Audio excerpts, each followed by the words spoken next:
Good afternoon, everybody. It's June 19th, 2013. My name is Dan Boul. I'm president of 65 Amps. I'm coming to you from my office in Los Angeles, California with a travel cold. So if I look like this and I sound like this, you'll please forgive me today. I'm going to try to pull off a show and not look horribly sick while we do it. I just got back from a really fun road trip to a couple of dealers. We're going to talk about that today and a few other things going on in the music business. Excuse me, pardon me. And we just got through telling banjo jokes on the pre-show. And all of which are not very good jokes, but they're funny anyway. And this poor banjo players get no love. So anyway, what's going on at 65 Amps?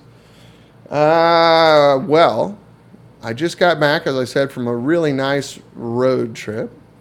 The ultimate goal was Sweetwater, their headquarters in Fort Wayne, Indiana, which was mind-blowingly cool. And then before that, I went to Chicago. I went to Chicago Music Exchange, and I think, hopefully you guys might have seen a little quick impromptu video we just did off of one of the guys' laptops there. We literally he went and grabbed a laptop out of his backpack and flipped it open, and we cut one on Ustream. Got a video, that is. We didn't cut one on Ustream, as you do. But it was a really, really nice store. So anybody who's in that area, and you're going through Chicago, please check out Chicago Music Exchange. It's in a really cool part of town as well. It's right by Wrigley Field. And no, that was a junior that I was playing, Steve. I think you see the video. It's a 58 junior. I thought it was a 59. It was my mistake. I didn't have my glasses on. I couldn't read the number correctly. And the store is just immense, and it's so nice. And it's just walls of fantastic gear. Like, I'm kind of a junior guy, and every time I walk into stores, I tend to sort of pay attention to their juniors. And they had like 8 of those red double cutaway juniors, and then they had a couple rows of single cutaway juniors. And they were all in really good shape, and their prices were pretty good, I gotta admit.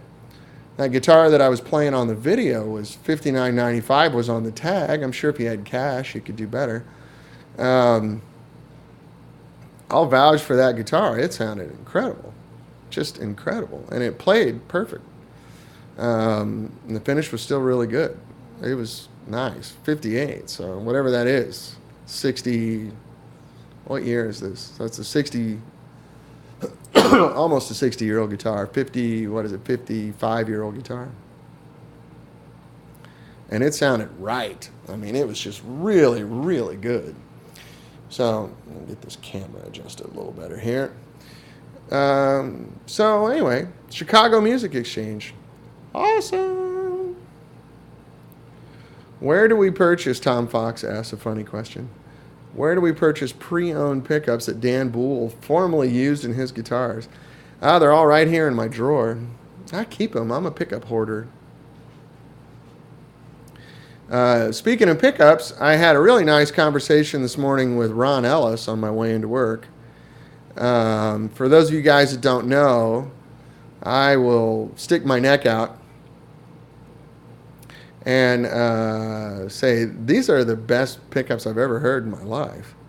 They're astonishingly good. And for those of you guys that don't know, a little background on Ron, the guy's actually a nuclear physicist. You say that as a joke. Oh yeah, well, it's not nuclear physics.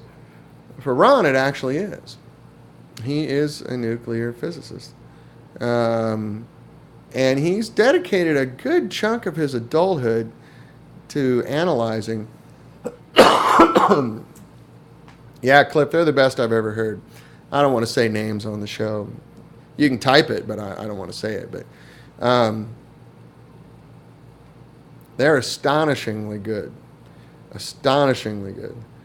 And the way I understand it, I can take any pickup like over here to UCLA and say, tell me what this is made out of. And they'll tell you, oh, it's Alnico 4 and it's 20% cobalt, whatever. And but what they can't tell you is how to reproduce that. Excuse me. It's going to be a lot of coughing today. I apologize in advance. Ron, as a nuclear physicist, can tell you how to do that. And so he is getting his materials made to his spec. And he's a very highly educated, well-trained gentleman who can reproduce these things.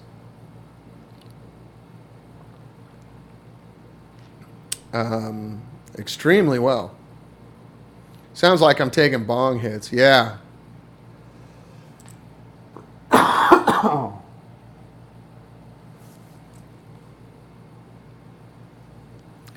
So you guys should really check out his stuff. They're expensive, and there's a long wait for them, but I will venture to say that it's worth it because I've spent thousands of dollars looking for pickups. Thousands of dollars. You guys know me. I'm a pickup nerd.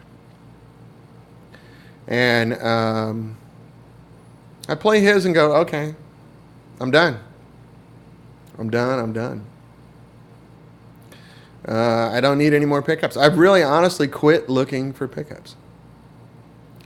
Hey, Lodvar. What's up, buddy?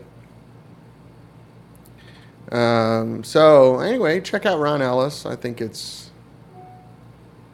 I forget his website, but I can put it up here. Ron said he was going to drop by today. Ron, are you here by any chance? Let me look through the list. Benjamin Harrison. Hey, good to see you. B. Thomas. Brian Craig. Try to make sure I didn't miss anybody. Ron said he was going to try to jump in. Ray Taylor, how are you? Nick the Nail. Steve Cock. Someone with a hilarious long handle. I have to read this.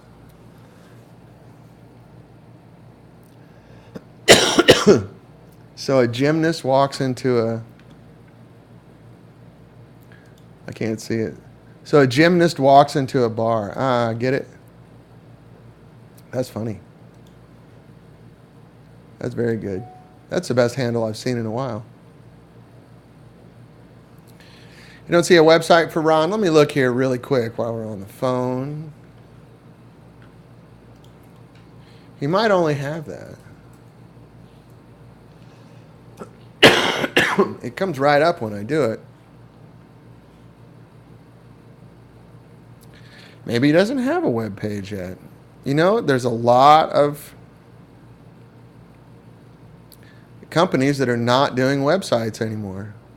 Because most people's websites, all they do is just send you to their Facebook page. So maybe Ron's one of those. Here, let me post the link for you guys to his Facebook page.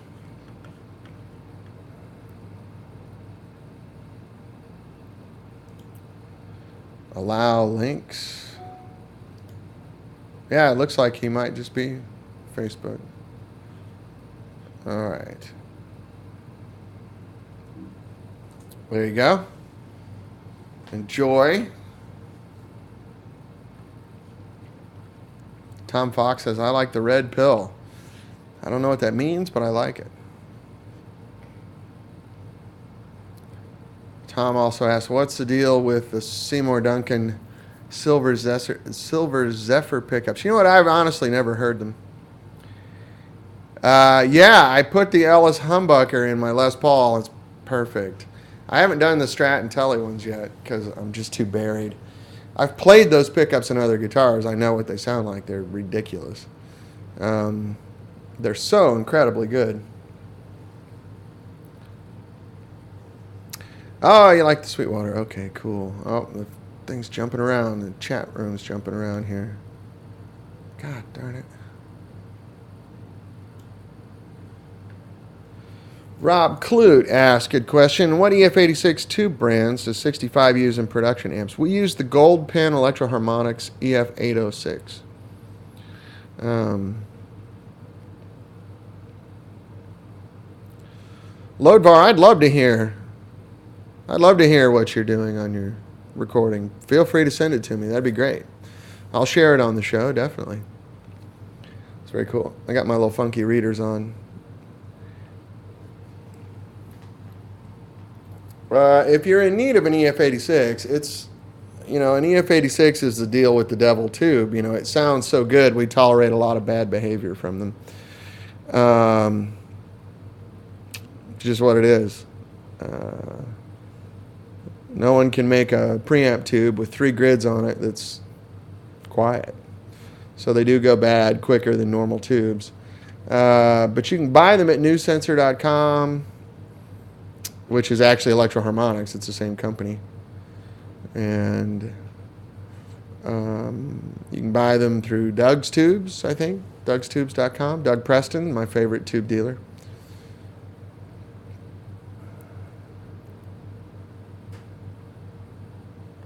Yeah, I've never heard those Seymour Duncan pickups. I knew when they were making them, I talked to the engineers there, and I heard the theory behind it. And Tube Depot, also a very reputable dealer. Oh, I hate being sick. Can I cuss? Do you guys mind? There's people told me they watch with their kids. So I'll be kind. So when I walked into Chicago Music Exchange, there was like 3 or 4 customers there waiting to see me. It was great. Glenn Jacobson brought his wife and daughter. It was really nice. I was very, very surprised. It was so sweet. And we took some pictures. And Dominic Harris, who I think might, usually he's on the show. Yeah, I don't like using silver wire in amps. It's too hi-fi. It makes the treble sound very digital. No, I guess he's not here. Anyway, Guitar Dom is usually what he's on. He came and he was like our native guide. So I went there with Tony Conley. This is the cool part of the story. So our good friend, Jerry, you're nice. That's funny. Oh, hi, Jack. Yeah, it was nice talking to you yesterday.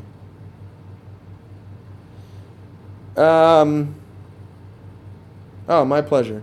I'm happy to take anybody's call. Anyway, Tony Conley, who writes Rock Guitar Daily. If you guys don't know Tony, he's a super guy. And he's funny. And he's been in his business a long time. He used to manage Guitar Centers and all this kind of stuff. So Tony drove over to Chicago, picked me up at the airport. It was so sweet. The only thing he didn't have was a little bouquet of flowers. It was awesome. And then we went downtown Chicago, had a great time. Ended up staying in the worst fucking freaking hotel I've stayed at in a while. It was Planes, Trains, and Automobiles. Steve Martin and John Candy. It was hilarious. So everything's booked in Chicago. I don't know why. I mean, I suspect why. There was a Cubs game, Stanley Cup Finals were there, and blah, blah, blah, blah, blah. Nothing. We had to drive like 45 minutes west of town to get a hotel room. And when we got there, they had one room. Is that you, David Hayes? I can't see your name. If it is, welcome. You're showing up as Ustreamer 496124. Anyway, so Tony and I, we hung out, did the hotel, which was hilarious, absolutely hilarious. He's writing a little multi-part story. Hi, David. He's writing a multi-part story about the trip. So there's a surprise in the hotel room that he hinted at on the first part of the thing he posted a couple days ago. And it's hilarious. So we did that, went back to Chicago Music Exchange, cut some videos, hung out with the guys, great store. And then we drove over to Fort Wayne, Indiana, which is supposed to be a 3-hour drive, but we're on one of these country highways. Those aren't pillows. That's right. And but there was some construction going on, so we had to take like this huge detour down these 2-lane blacktops through farmland, which was pretty cute. And we made it to Sweetwater, which is just an amazing operation. I got to tell you, I had no idea what to expect. You know, that you see pictures on the internet, and I don't think they show off their operation enough, to be honest. We get to Sweetwater, lovely building, beautiful property. It's all brand new. It looks sparkling clean. Everyone there is sharp. I got the hiccups, I'm sorry. Drinking water and talking. Everyone there treated us with most absolute professionalism. It was incredible. We took a tour of the place, and they treat their employees so well there. It's not a sweatshop at all. It's opposite of what you would expect for a large MI retailer. And our contacts there, Matt Duncan and John Croft and all these people, came out and took care of us, gave us a guided tour, got to see their warehouse, which is astonishingly well run, which depends on which version of English you speak. Well operated. And they were showing me things like, you know, you could see orders in process, and they had gotten placed like an hour and a half before, and they were going out the door. I mean, there's just like UPS and FedEx trucks coming through like taxi cabs there. They said one of their biggest problems they have is that someone will order something and then call back a few hours later and go, you know what, I made a mistake. I wanted the red one instead of the blue one. And they go, sorry, it's already gone out the door. Amazing operation.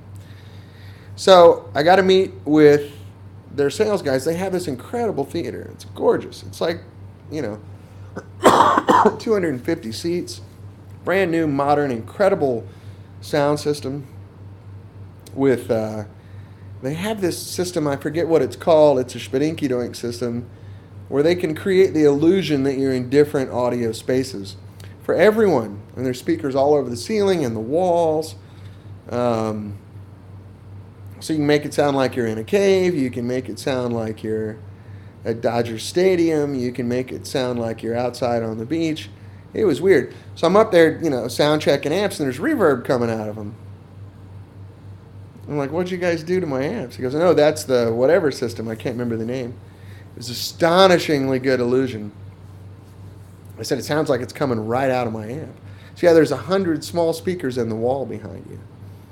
And we can isolate, you know, it's just a trick. It was really, really cool.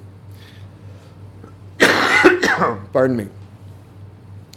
Anyway, I presented in front of 200 sales guys. 200 sales guys they have there. They call them sales engineers. They're all very cleanly dressed, and they're all well-spoken and articulate guys. And very professional and very nice. And they're all gentlemen. It was freaky in a good way. So, and then I start learning about what the sales guys do, because the thing I'd never considered is they don't have a store there. I mean, they have a store in the building, but they don't run a series of stores. It's all online and over the phone. So their sales guys don't get to like hang out in the store and play the gear all the time, so they really have to be educated. So when you sign on with Sweetwater, you have to go there and present in front of them. You do a sort of an educational thing, and you tell a few jokes and have a good time. And then they have what they call office hours, like when you're in college. And I had office hours for a few hours after that. And groups of sales guys would come one after another, and I'd give them the story, the spiel. You know, and they had great questions, really sharp guys. Some questions I'd never been asked before.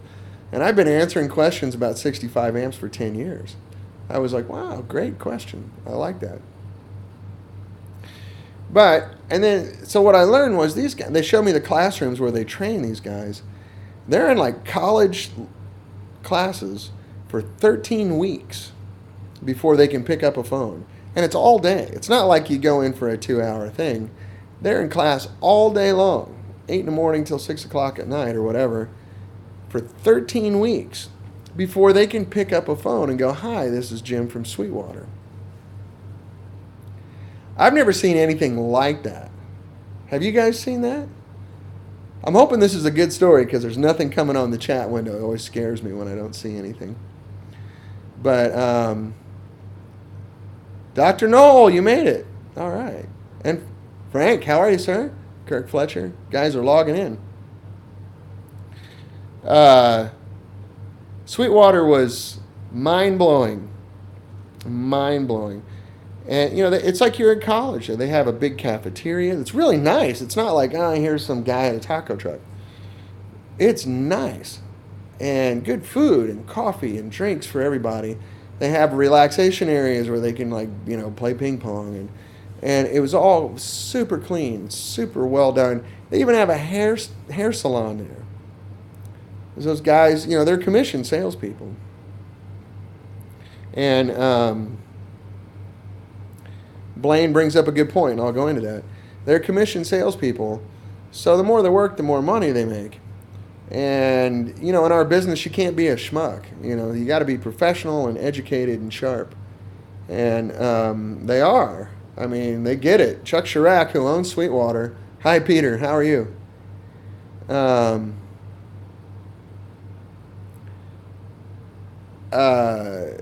He got the big picture. This is a 21st century MI business.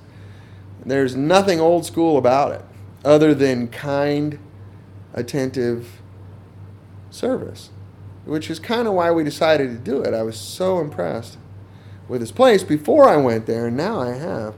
Yeah, the sales guys there can do really, really well. I did not go to the salon. I have my own hair guy. Thank you, Josh.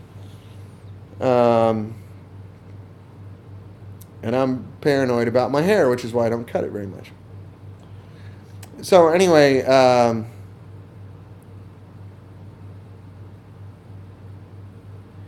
yeah, David, the thing about working with Sweetwater is you got to deliver. They don't tolerate wait times. And so now that we're here and we're making amps, we can supply. And they sell. I mean, they jumped back on the phones and sold some amps. And I think I hadn't even got back to Chicago to catch my plane yet before they were calling me, telling me about the amps they sold. They sold 6 or something that day after my presentation. It was fantastic. Very, very, very impressive. So anyway, I thought you guys would get a kick out of that. It was bizarre.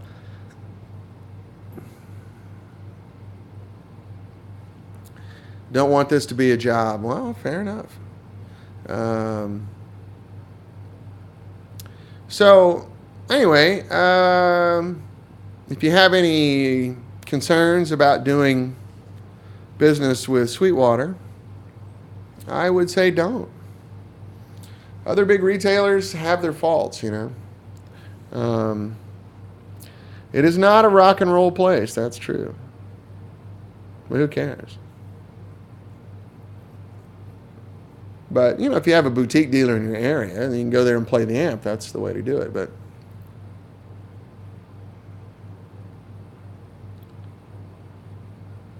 now, Jack, they sold 6 the afternoon after my presentation. They had sold some before. They'd only had them like a week and a half. So I think they sold 4 or 5 before that. And then I'm driving back to Chicago with Tony, and we were just, telling dirty jokes and stopping at fantastic restaurants. And my phone keeps buzzing. Hey, we just sold an amp. The amp that I'm taking to Joe Walsh, I was supposed to take it yesterday, but I got pushed back. They sold it to Joe Walsh, one of my customers. Hey, Reverend, how are you, buddy? Yeah, I'm doing good. Good business is good business. I mean, if I want to say I'm only going to do business with people I absolutely love, I'm going to be living on the streets. That's just not the way business works. It's unrealistic. Do I know the guitar player from Joe Walsh? Yeah, I've met him before. He's a nice guy. But What amp model is Joe going with? He got a Producer EL. Oh, you're being serious, Rock the Verb. No, I've never met the other guy that plays with Joe on his solo stuff. I've never actually met Joe. He buys the amps, and I'd take him to his tech. I've talked to him on the phone. Hey, man, how you doing? He's great.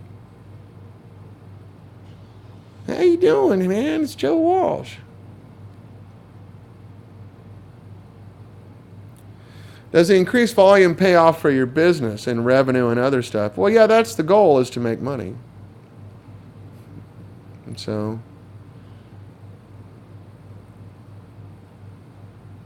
SL68s. Oh, I don't know. Joe buys a lot of amps, so I don't know what he's going to use. Joe buys amps from almost everybody, so I have no presumptions that he's going to use it. I was taking this amp to the Eagles rehearsal, so I think he's wanting to try it for the Eagles gig. They rehearse right over by my house, actually. So,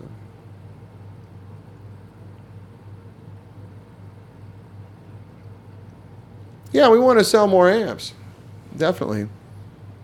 And we built them, basically one builder, 1.5 builders for years. So we've got our method down. We've got our process down. We've got our supply chain down. All those sorts of things. So we want to expand a little bit. Gibson Guitar 80. I'll let you know. I honestly don't know. And Joe has 1,000 amps. Literally, he buys amps from everybody. And when every builder sells him an amp, they go, yay, Joe Walsh is going to use my amp. And then they're disappointed to see that he doesn't use it on stage. So I have no preconceptions about it. I know he likes to record with our amps. I haven't seen him use them on stage. He bought a London and a Soho a few years back, but I've never seen him on stage with them. He seems to always play that. He seems to always play a Dr. Z on stage that he likes to use with the Eagles. But we'll see how it goes. Fingers crossed. I hope it goes well. I have not tried the David Ryan Harris pedal. I want to, though. So I sent David a note and went, what, no pedal for me? Seriously, dude? I'm sure it's great, though. David has really good taste. He knows what he's doing. So I hope it's good, because I love David. He's such a nice guy. Such a good man. Hi Wadaholic says, hey Dan, sorry I'm late. It's okay. The show's recorded. You can catch up later. It's all good.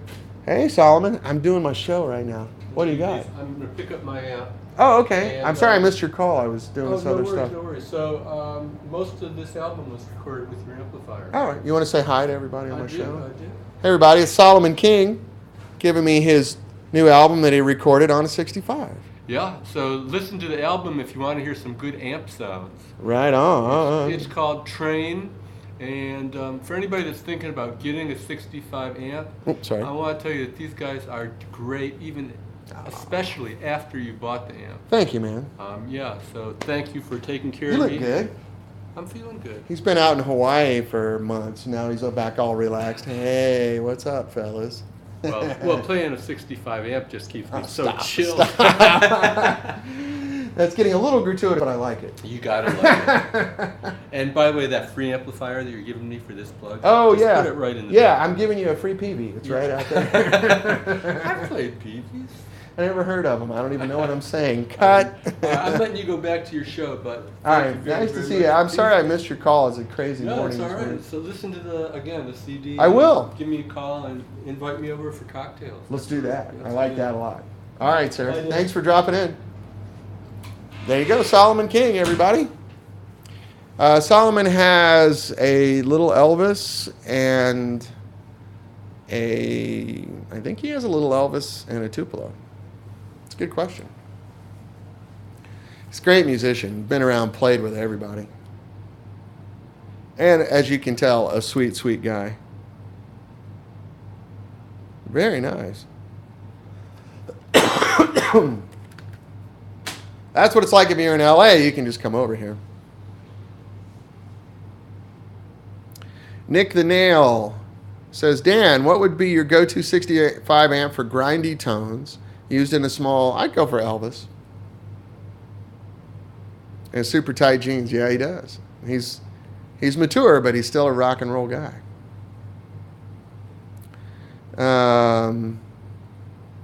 Where's a good place to live in LA? It depends on your budget and what you're looking for. LA is whatever you want it to be. I want it to look like Michigan. Okay, go live in Pasadena. I want it to look like I'm on a cowboy ranch. Okay, go live in Chatsworth.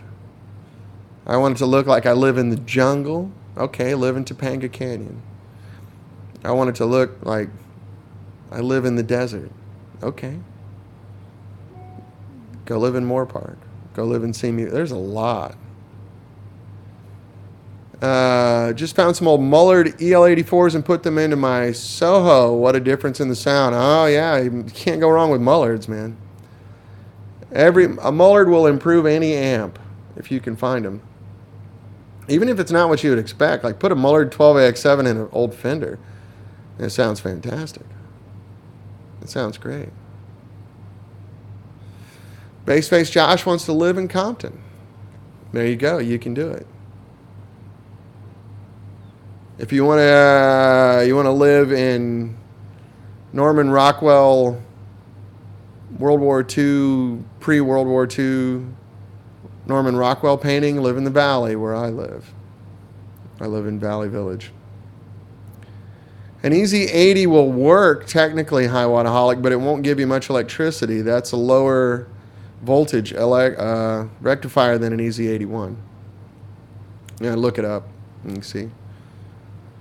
Shady Glade Avenue, baby. My neighborhood is where they film a lot of TV shows because it looks like you're just in this Norman Rockwell painting. Not a luxurious neighborhood, but my house was built in 36 and there's no curbs and no street lights, and LA is whatever you want it to be. You want it to look like you're in old New York, live downtown.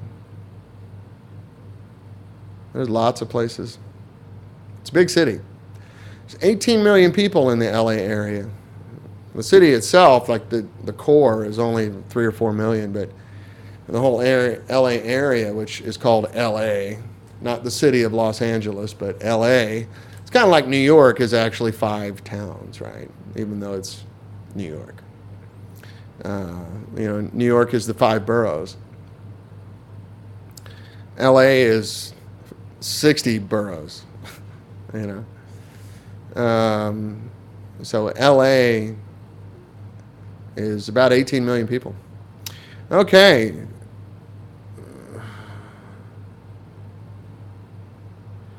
No, don't use vintage 30s, Toms. That's my least favorite Celestion. Tom says I need to replace some speakers in a closed back 212 at the moment. But I'm wanting more bass and mids, something defined. How much power does it need to handle? Baseface Josh says 18 million. And they have great hair, damn them. Well, it's because the sun's out all the time here. We don't wear hats. 100 watts. Yeah, that's kind of a tough one. There's the new G65 Celestion, G1265, the creamback one. That'd be. Or a G1275. Yeah, it'll work. Yeah, we have more people than the Netherlands have. Yeah, that's right. California is LA bigger than London? I think geographically it is. The LA area has more people than London does, but the city of LA, I don't know if it actually has more than London, but the city of London's only 1 square mile. London's a bunch of boroughs also. So I'm not sure how to answer that correctly. Yeah, I don't know anything about WGS speakers, so I have to plead stupid on that. Vintage 30s show up in boutique amps because they're cheap. And they take a lot of power. Vintage 30 is actually a 60-watt speaker, even though it says 30 on it. Those are really designed for like high gain amps. I think they don't work in our amps at all. Right? And they cost less.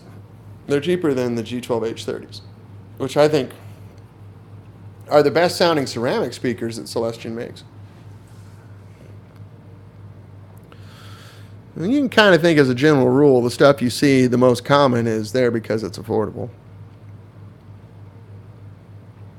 High Wattaholic asks, what would be the wait time to get the master voltage mod put in my Soho? Once you get it to us, it'd take a week or something. It's not a big deal. We just got to kind of put you in line. Jack Allen says, with our 212 Alnico Blue model, I've ran 50 watts into that cabinet fine. If you go by the spec sheet, it's technically only like, 35, 40 watts. So I'd stick with that, 40-ish. Celestian Golds, Kirk Fletcher, nice to see you. We were just mentioning your name this morning with Ron Ellis. Celestian Golds, they can handle 50 watts. They'll take more than that. Celestian really conservatively rates their speakers, so they don't have to, they got to warranty the thing, so they keep it conservative, as you should. And so, one other thing, two other stories I wanted to bring up because we're getting close to 1 o'clock here. So I had a really fun experience. The Golds work great in the 65. We use them. Oh, you're Ross Fletcher. I'm sorry. Hi, Ross. Good to see you. The Golds are great speakers. They do need to break in because they're heavy. Now, the Alnico Blue's rated at 15 watts. It's really a 20-watt speaker. And the way we wire it, the G12H takes the initial signal and then passes it on to the Alnico Blue. So the Blue's not getting hammered in our cabinet. So I know it says 15 watts, but it's just crazy. They'll take way more than that. I ran a Royal Albert through an Alnico Blue for like 20 minutes once. The amp peaks out over 60 watts. I didn't blow it up. It was very unhappy speaker, though, and I think I damaged it, but it didn't blow up. So, anyway, so I got a call from this producer, and it was cool because these are heavy metal guys. I got a call from this producer, Brett Chasen, who's over in Van Nuys, and he's partners with Bob Kulick. If you know Bob Kulick, his brother Bruce, of course, is famous for being Ace Frehley's replacement in Kiss. But Bob Kulick actually was sort of the fifth member of Kiss the whole time. Like the fifth Beatle. Bob's a studio guy. I mean, he was contemporary with Hendrix in New York and stuff. And a great player, and my God, what a sweet guy. He and Brett were both just fantastic. But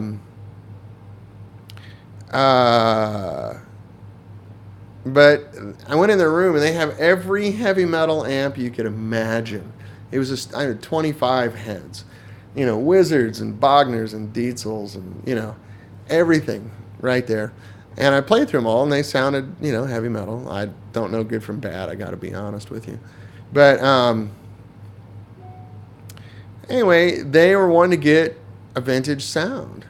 They had this plethora of heavy metal. I mean, there had to be $200,000 worth of heavy metal heads stacked up on this rack. Brilliant switching system for their live room in the studio. It was really cool. And they bought a London from me. Our first amp with a single gain stage. It's our lowest gain amp. And they loved it. Sat in the room. I took over my London combo. And Bob played a nice Les Paul through the London for a half hour. And that's exactly what we're looking for. And they're texting me, hey, we got it in the live room now. It sounds amazing. We're writing Queen songs on it, So it was cool. It was like my first foray into the heavy metal world. Like serious heavy metal guys. I mean, these are just dyed-in-the-wool metal guys. And they're nice as can be. You know, like most of the metal guys, it's kind of a big defense mechanism. They're so big and tough, but they were so nice. So big cheers for Brett Chasen and Bob Kulick. Really, really fine gentlemen. I had a great time. And then lastly, have you guys checked out Gear Tunes yet? Have you seen that new website, Gear Tunes? Let me get it for you.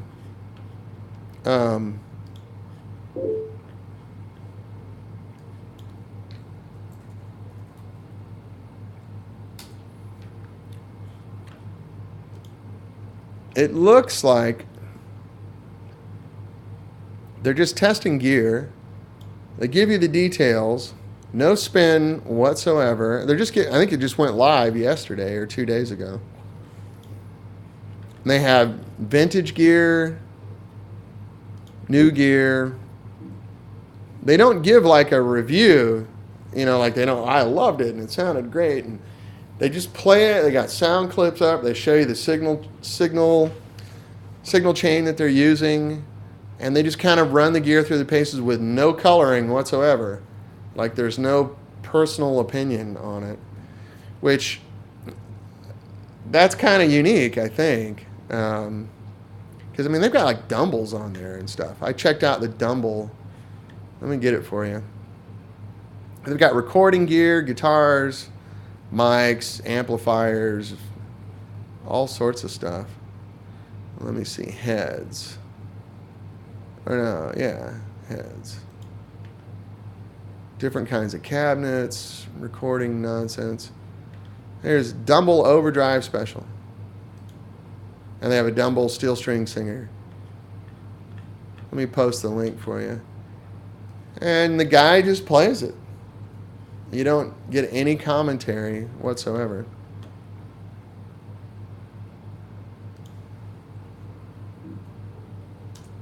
Oh, good question, Peter. And the chat window just jumped up to the top.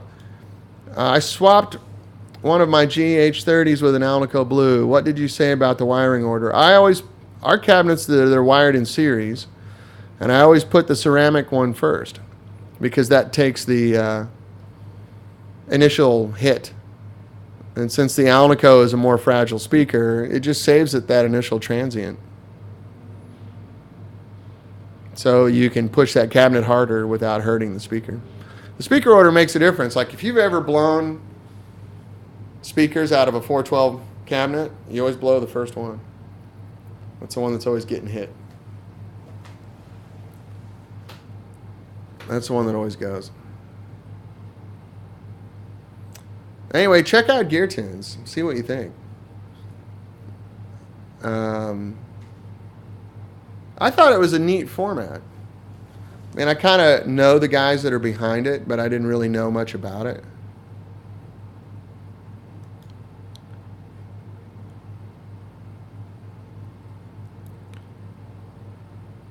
But if you look at like here, I can play the clip, you can hear it.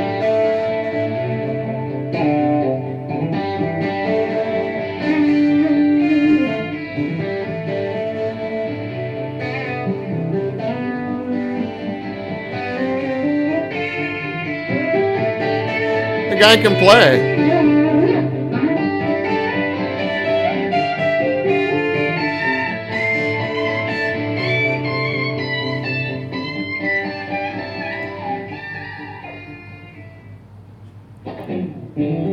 It's got 4 clips on it, That's cool. Let me get back over. I was away from the window there. Peter Donkers first means in the order of things. Well, if you're wiring the cabinet in series, that means one after the other. Peter's from Holland, so give him a break. If I'm speaking American English and he knows British English, so I have a funny accent and I use words that he's not used to, so it's okay. Series, it's like this, parallels like that. So in series, one speaker will be the first one in line from your speaker jack. You run the cables over to the first speaker and then connect the second speaker to the first speaker. So the second speaker is not getting a direct signal from your input jack.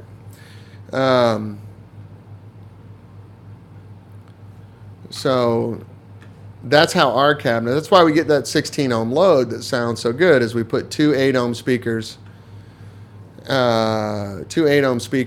in series, and that adds up to 16 ohms. Is that clear, Peter? Does that make sense?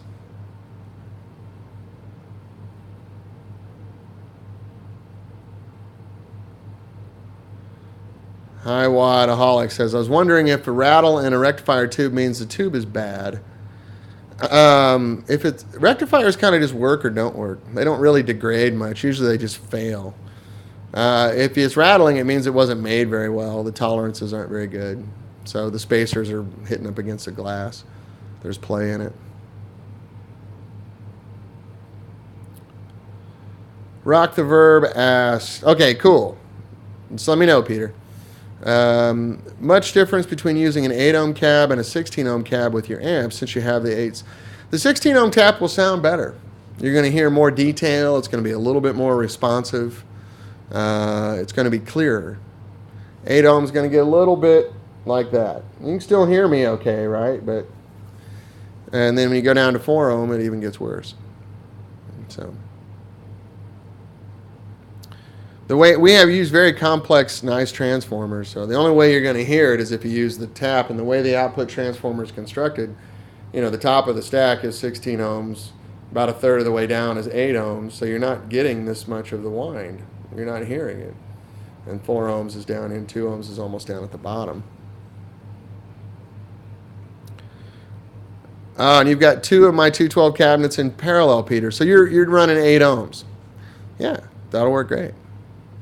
After I just said 16 sounds better. But 8 ohms sounds great. It's fine. Just 16 ohms, you'll hear a difference. What are the good choices for an extension cab for one of your combos? It depends on which combo it is, but 99% of the, most of the time. Just the regular Elvis extension, the Elvis size one, the smaller one, works great. Depends on, do you want to put your combo on top of it? That's the best one to use. If you want to set the other extension speaker off to the side, get the full size one. And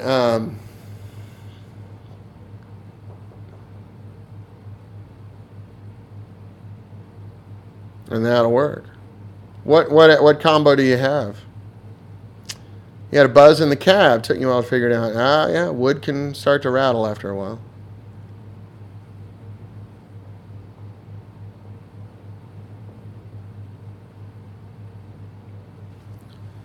Are you guys hitting gear tunes?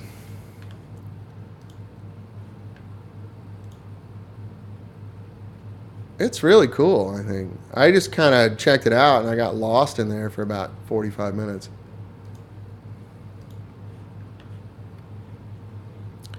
Yeah, Nick pointed out earlier that Bob Kulick played on Paul Stanley stuff. He's just one of the KISS guys.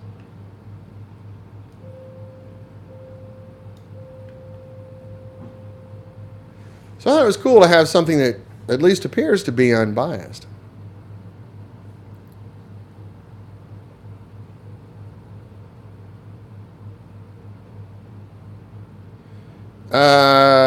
Yeah, Chris. The Elvis cab will work well with Monterey, absolutely. Unless you want to put is it a Monterey combo that you have? Or a Monterey head?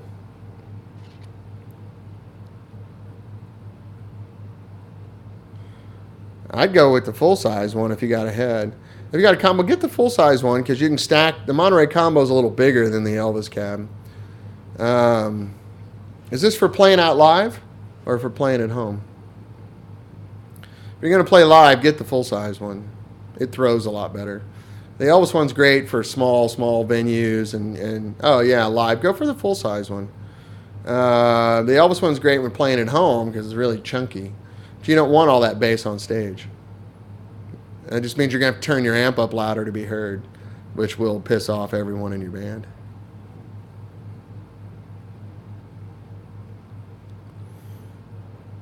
Yeah, Peter, that works great. I mean, you're pushing more air with more speakers. That's the way to do it, with a low-powered amp especially. London sounds great with 2 cabinets through it. It sounds great through a 412. It works really well.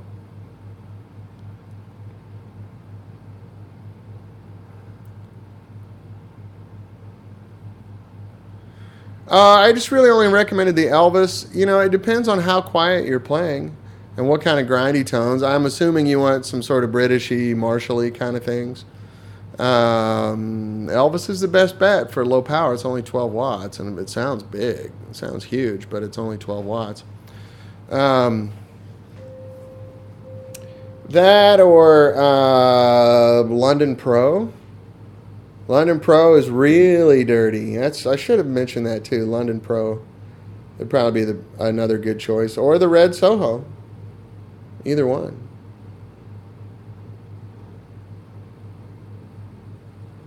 Those will both work great. Really big. Yeah, that's right. They're very efficient amplifiers, and they're not over-filtered like a lot of modern amps are. So they'll breathe. You put some speakers behind them, they'll push the air. It's no problem. And a lot of it has to do with the quality of the output transformers. What's the most stages? I'm assuming you mean... no, Tupelo's not overkill. It's got the master voltage on it. So it just doesn't get as dirty as EL84 amps do. EL84 amps get a lot of dirt. John Doe asked, what's the most stages that you've built into your amps? I assume you were talking about gain stages. The Empire has the most with 3. On channel 3, there's 3 gain stages.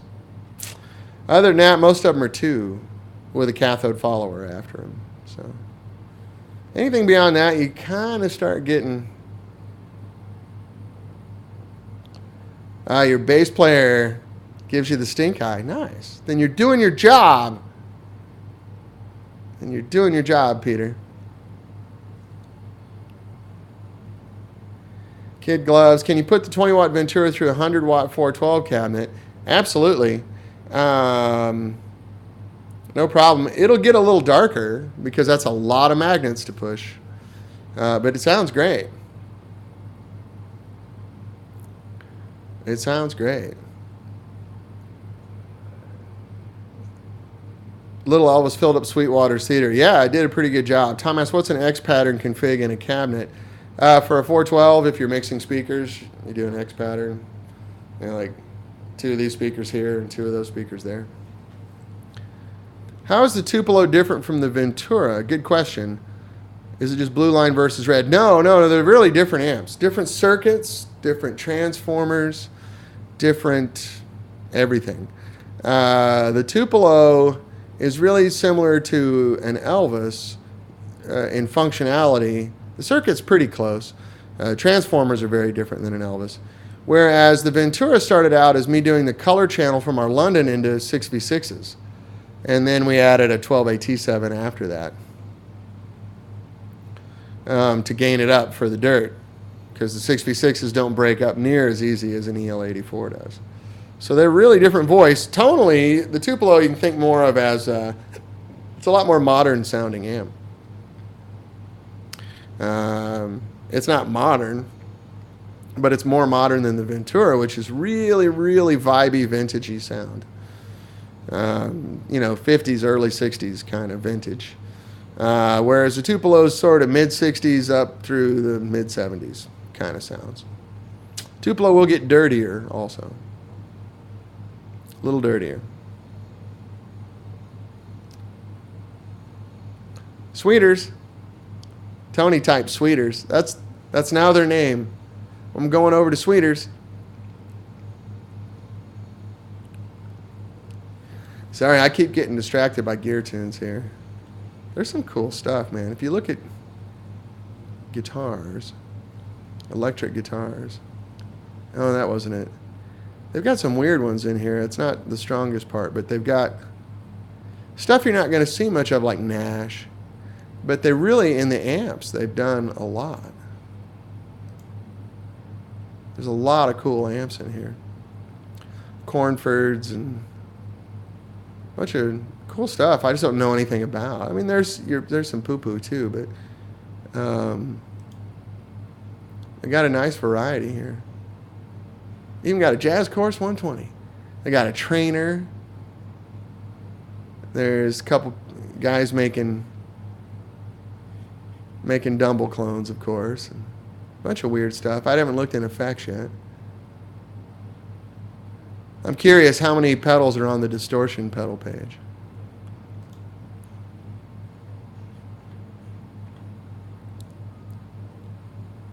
There's a lot. No, there's not. Okay. There's some people I've never heard of. Screddy. Oh, they have Pete Cornish. Wow, they have a Cornish pedal on here. This is something I've only seen in studios.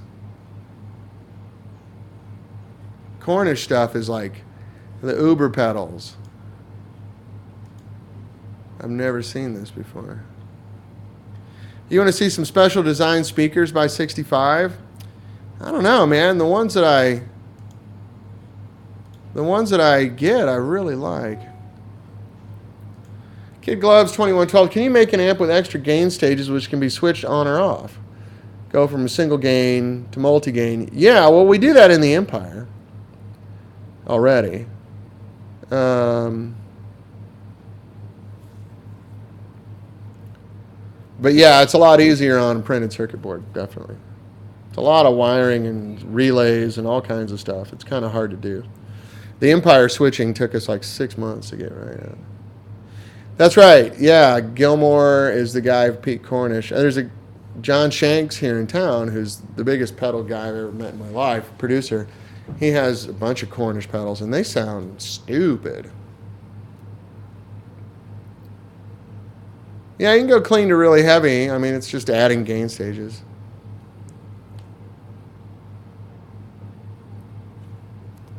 Ah, you have an SS3. I've only heard him in person a couple times. I'm not a pedal guy, but I was really blown away with those. And I understand Pete's quite a cool guy, too, so.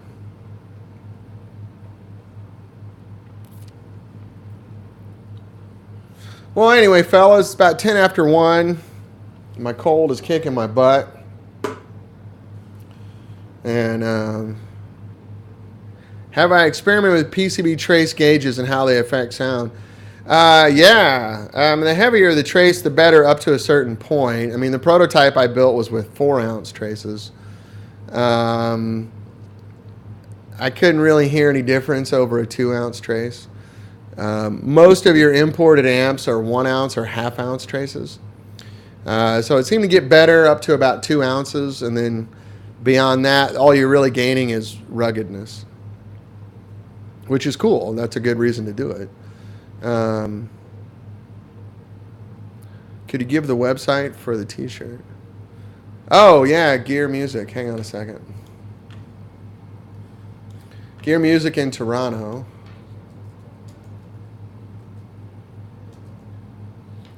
They're actually in Oak Park, Toronto. GearMusic.net. Let me give you the link here right now. Call there and ask for Reg, and he will hook you up. I'm not sure if I'm going to go with 2 or 4. The only reason I wouldn't go with 4, the price difference is nominal. You're talking about $1 or $2 on the board. Is it when you have the traces that big, you can't fit much on the board.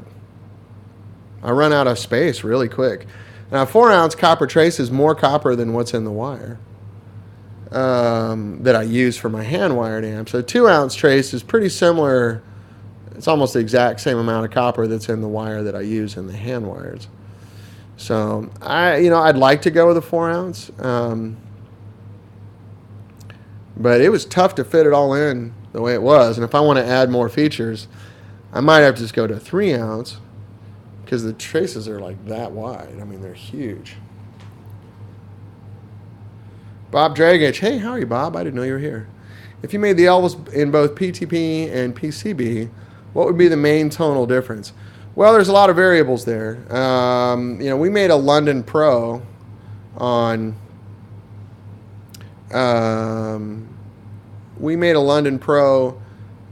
PCB, and I couldn't tell the difference.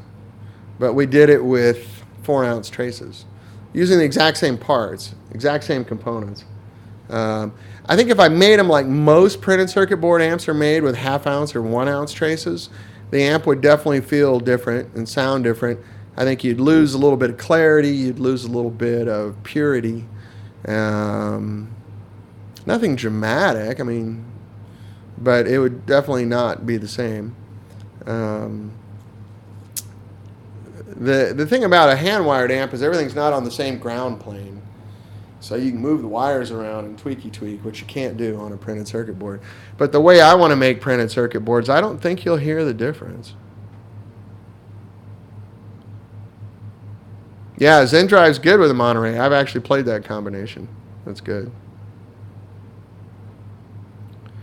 Touch sensitivity, I think you'd notice it. That's what I meant, like the dynamics and everything. With a really low weight trace, like a 1/2 ounce or 1 ounce trace, I think you'll feel a little difference.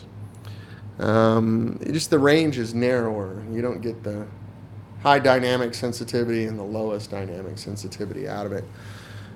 Then it really boils down to board components, because there's a lot of really well-made printed circuit board amps that just use crap components.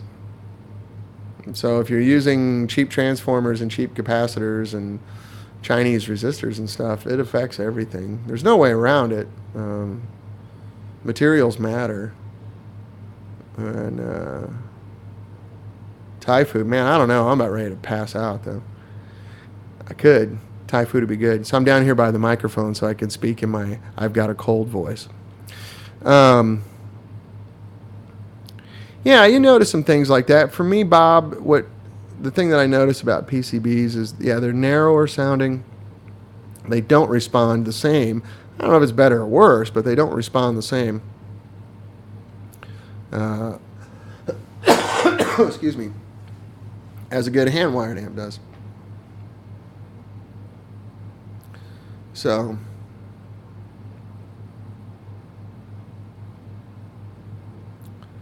you're looking for a good drive to drive your London amp, Peter, and keep it sound. Go with a clean booster.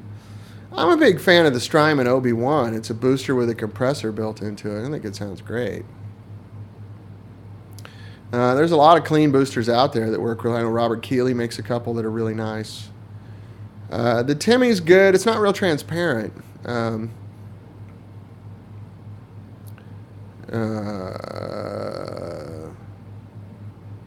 of blinking. You just want to get clean. Just fatten up the signal. Rob Keeler makes a pedal called a push and a kick and all these, and they're great. The Super Duper's really cool. I used to have a Super Hard on. Great. It's not real. It's a dirty pedal. I mean, it makes a lot of noise. Yeah, the Exotic RC booster is pretty good. Push, pull, shove, and kick. That's right. Yeah, and those are all really good pedals. Plus, Rob Keeler's a cool guy. You like doing business with him. Anyway, humble suggestions. It's kind of like describing food, It's singing hard, singing well. I think that's the end of the news today. I'm going to sign off here in a minute. Newbie question from Josh. I love this. He's throwing me a softball here. If the tubes in a vintage amp are glowing too bright, how broke is it? Very.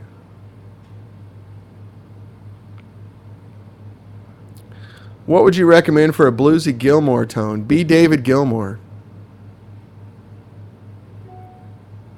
I don't know. Cornish, I guess. He plays Cornish, right? That's his stuff. You're asking the wrong guy. I don't try to imitate guys' sounds. I think it's you're chasing your tail. Oh, with Keeler. I don't know. It's a good question. Call Rob and talk to him. He's a really nice guy. Sorry, Chris. I don't mean to be that much of a smart ass.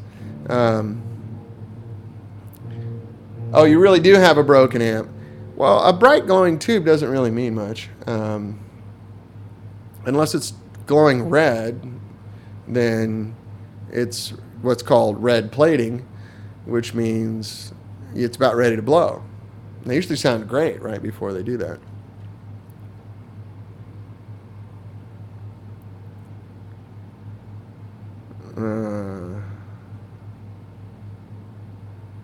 Peter, you want a boost that takes off a little bit of high end? I don't know, man. I'm just not a pedal guy. I'm sorry. I wish I had a smart answer for you. Maybe these guys do, but I don't. Anyway. Well, fellas, I'm going to go ahead and pull it for today. It's 1:15. Thank you very much for showing up. I'm off to Sweetwater again tomorrow morning. And I'll be there through Saturday, flying home early Sunday morning to be, thank you, Bob, I will. I'll feel better. I'm just a cold. I'm getting over it. And we'll be out over at Silver Spurs in Burbank again, barbecuing for charity and stuff. So come on by. Thank you, fellas. I really appreciate you. I'm sorry. Thank you. I will feel better, Jack. Sorry that I was a drip with a cold today. I'm doing my best. I'm sure you guys are sympathetic. But again, thank you very much. And we will see you next Wednesday. I'll be here. All right. Take care, fellas. Bye-bye.